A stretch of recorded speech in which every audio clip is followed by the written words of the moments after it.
in zone. The Celtics were crawling the ball up the court and not even getting into a play until there was 7 seconds left. They had repeated bad possessions. Playing not to lose. Heated, awful possessions. Bontemps and I are sitting there going, call timeout, Joe. Call timeout, Joe. He doesn't call timeout because he doesn't use any timeouts, which he should have used, quite frankly. He's sitting on 2 with the foul with 2.1 seconds left. He uses 1 to challenge. And Bontemps explained, did you explain why that was important? I did on earlier on Sports Center. We were talking about it with MacMahon before the pod. Wow, so for those who didn't watch Sports for those Center. who didn't watch Sports Center, so I called Monty McCutcheon, talked to Monty McCutcheon after the game to get an explanation for why it went from 2.1 Please seconds identify to 3 seconds. who Monty McCutcheon is. The head of refs, the head of aficionado, the head of the referees, and the guy who was the clearly best referee when he stopped refereeing. He explained that if Joe Mazzulla had not challenged that play, they would have checked to see if it was a 2 or a 3, because the first question was it a 2 or a 3? So they were going to check that anyway, because Josh Tiven called a foul. This is just to be clear, this is the foul that Al Horford fouls Jimmy Butler. There was 2.1 seconds left when the clock stopped, with the Celtics up by 2 points. Go ahead. That's right. So Josh Tiven calls a foul, 2.1 seconds to go in the corner. They were going to go check and see if it was a 2 or 3. Joe challenges the play. Obviously loses the challenge. Jimmy gets the 3 free throws. However, when they go back and look at the play, they determine that they need to add an extra 0.9 of a second to the clock for when Al Horford's arm hit Jimmy Butler's arms when he's going up. And that's when they determined that there was 3 seconds to go when that happened.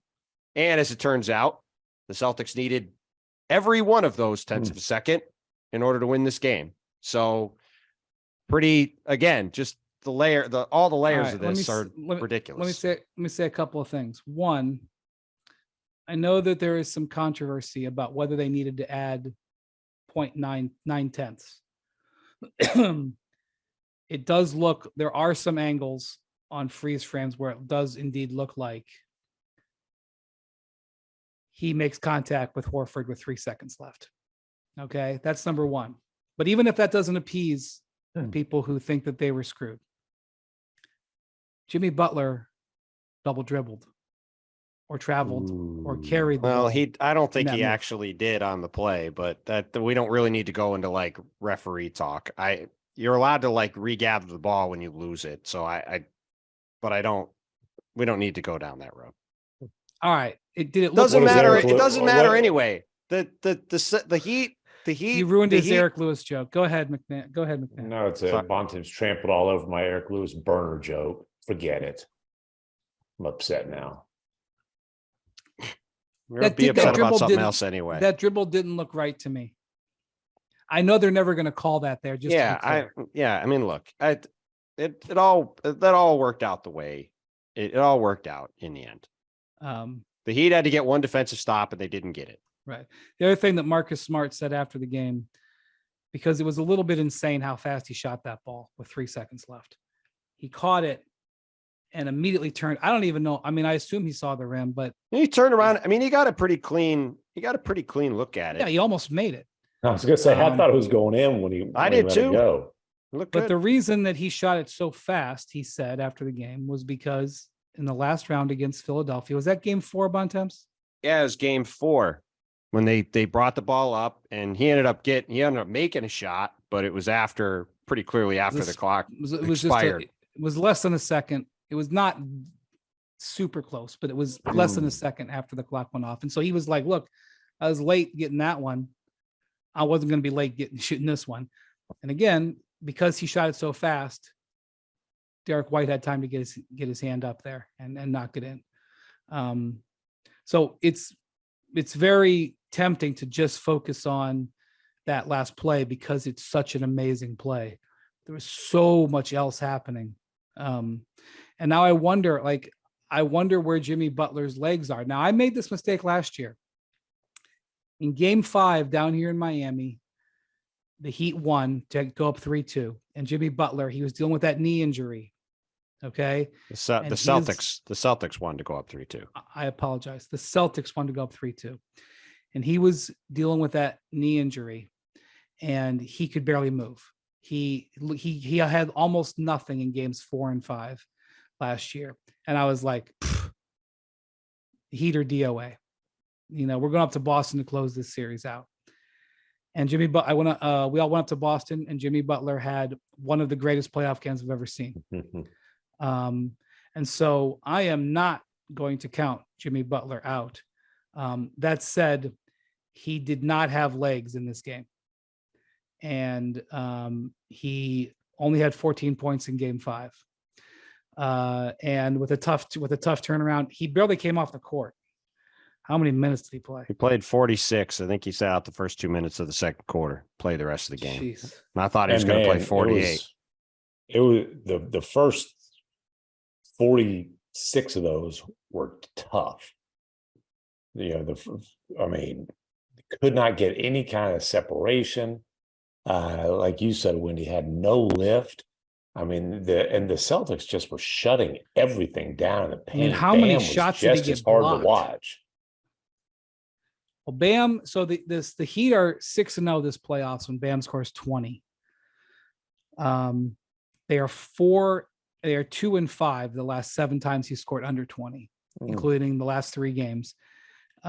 He is, I believe, shooting under 40% and averaging 12 points, maybe 13. I'll round it up. In these last 3 games. The Heat went 14 for 30 from 3 in this game. They were 19 for 63 from 2. Shot 30% on 2s. And a lot of that was Jimmy and Bam. Jimmy Bam couldn't do anything. And by the way, a lot of that was Derek White, as Kurt Goldsberry tweeted. Miami was 1-12 or 1 for 12 when Derek White was the primary defender. Jimmy was 0 for 6. And you want to talk about Tatum shut him down. White shut him down. They're switching, but they've got you throw Brown in the mix. You throw Grant Williams. You throw Marcus Smart.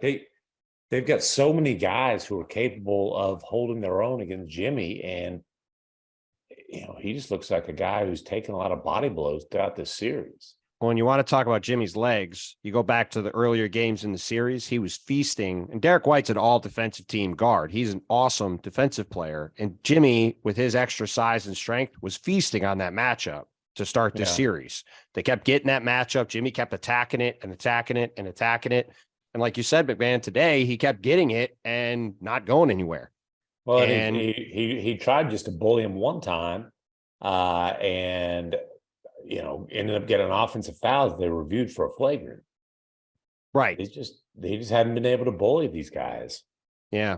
No, it was the whole thing was wild. And Jackson dropped in here. The Celtics had 7 games where they shot 26% or worse this season. Before today, they lost them all. And this is a team that we've talked so much about the 3-point shooting. And this was the game sitting there for the Heat. The Celtics couldn't buy a basket.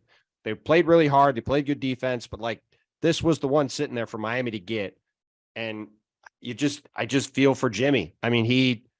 He summoned it down the stretch and it had a chance to be just this legendary turnaround in the game. Right. And I was talking to Nick after the game, to Friedel, and he was like, this is the quietest locker room I've maybe ever been in after a game. Just because they know, it was right there, right on. It was 10 years ago. There was a game 6 in that same building where the San Antonio Spurs thought they had it, and Ray Allen hit a 3, and then they went on to win the game. And it's obviously that's the NBA finals. This is the conference finals, but it feels like that. It felt like that. It just got snatched away just at the absolute last dying second of the game. Eric Spoelstra, after the game, took a very sort of confident stance. He was like, oh, this is great competition.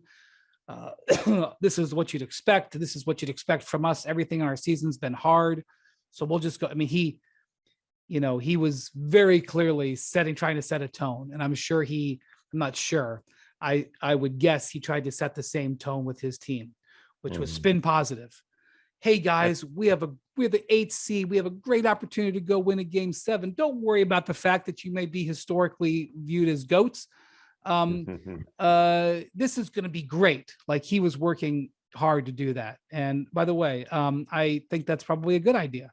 I'm not sure if they're going to be, impacted by that, but Spo was already working on game 7 in the moments after game 6. And, you have to respect that, but you also realize he's doing that because he's worried, and he's naturally worried about his team's psyche because, we are on a holiday weekend, so there'll be a little bit less of the noise, but there will be noise starting on Tuesday and for a long time if they lose it.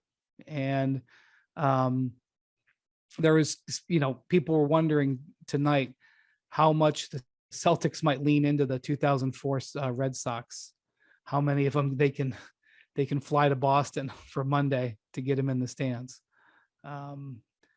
This I don't know, this has a different feel than that did, but well, that's the Yankees, and you had the 86 years and all the extra, and the fact that they lost in 7 games the year before to the Yankees, all that stuff. But it's the Celtics are just the funniest team. I mean, it's like they just can't ever make life easy on themselves ever. And like, you watch the way they've played these last 3 games and you go, this is a team that should have been, that's probably the most talented team in the league. And it has just not played like this very consistently over the past 2 years, unless they've absolutely had to. And then when they do, they tend to repeatedly. I mean, like you said, Brian, there's like 1,000 stats in my newser about the various things that the Celtics have done. You mentioned the 5 road elimination game victories in a row. It's twice happened in NBA history. Once was the Phoenix Suns and once was the Celtics. Thanks for watching ESPN on YouTube. For live streaming sports and premium content, subscribe to ESPN+.